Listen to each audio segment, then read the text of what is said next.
હવે સમાચાર વિગતવાર તો સુપ્રસિદ્ધ યાત્રાધામ ડાકોરમાં નૂતન વર્ષની અલગ જ રીતે ઉજવણી કરવામાં આવે છે। અહીં ભગવાન રાજા રણછોડને 151 મણનું અન્નકૂટ ધરાવવામાં આવે છે। ત્યારબાદ મંદિર દ્વારા આમંત્રણ આપેલા 80 જેટલા ગામના લોકો અન્નકૂટ લૂંટતા હોય છે। સ્વાભાવિક રીતે નવા વર્ષના પહેલા દિવસે અનેક મંદિરોમાં ભગવાનને અન્નકૂટ ધરાવવામાં આવે છે અને અન્નકૂટ ભક્તોને પ્રસાદી સ્વરૂપે આપવામાં આવે છે। પરંતુ યાત્રાધામ ડાકોરમાં 151 મણનું અન્નકૂટ ભગવાન સામે ધરાવવામાં આવે છે અને તેને લૂંટવાનું આમંત્રણ આપવામાં આવે છે।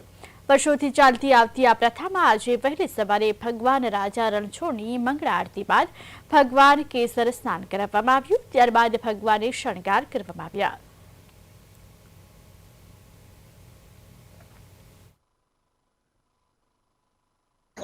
આજે રણછોડજી મંદિરમાં અંકુટનો ઉત્સવ ઉજવવામાં આવે છે। આજે સવારે ગોવર્ધન પૂજા થઈ અને ઘુમટમાં ગિરિરાજજીનું સ્વરૂપ ધારણ કરવામાં આવે છે। તેની અંદર બુંદી ચોખાની જગ્યાએ ભાત બનાવવામાં આવે છે, ફ્રૂટ સફરજન, પછી પકવાન, બુંદી, જલેબી અને ગિરિરાજજીની ઉપર ધજા પણ રોપવામાં આવે છે। આ વર્ષના પહેલા દિવસે ક્ષત્રિય ભાઈઓ જે છે એમને આ લઈ જવા માટેનું આયોજન કરવા માટેનું પ્રસાદ રૂપે આપવામાં આવે છે।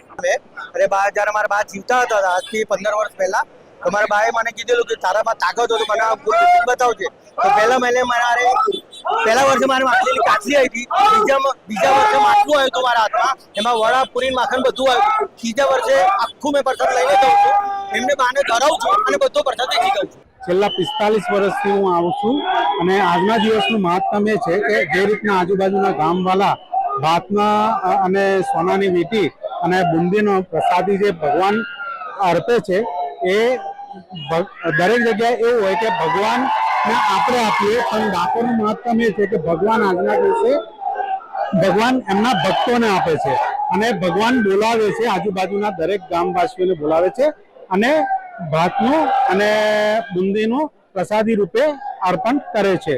એટલે આજના દિવસે તમને એ જોવા મળશે કે ડાકોરમાં ભગવાન એમના દર્શન રૂપે બહારથી ભક્તો બહારથી દર્શન કરવાના, પણ આજુબાજુના ગામને અહીંયા સ્વાગત કરી અને એ લોકોનું ભક્તિભાવથી લૂંટ એક શબ્દ છે પણ રણછોડજી મંદિર ખાતે ઘણા વર્ષો પૂર્વેની પરંપરા મુજબ આજે 151 મણ ભાત, 151 મણ બુંદી, 21 મણ ફ્રૂટ, 21 મણ મીઠાઈ તેમજ ચોખા ઘીના પ્રસાદ સાથે ભવ્ય અન્નકૂટ કરવામાં આવે છે।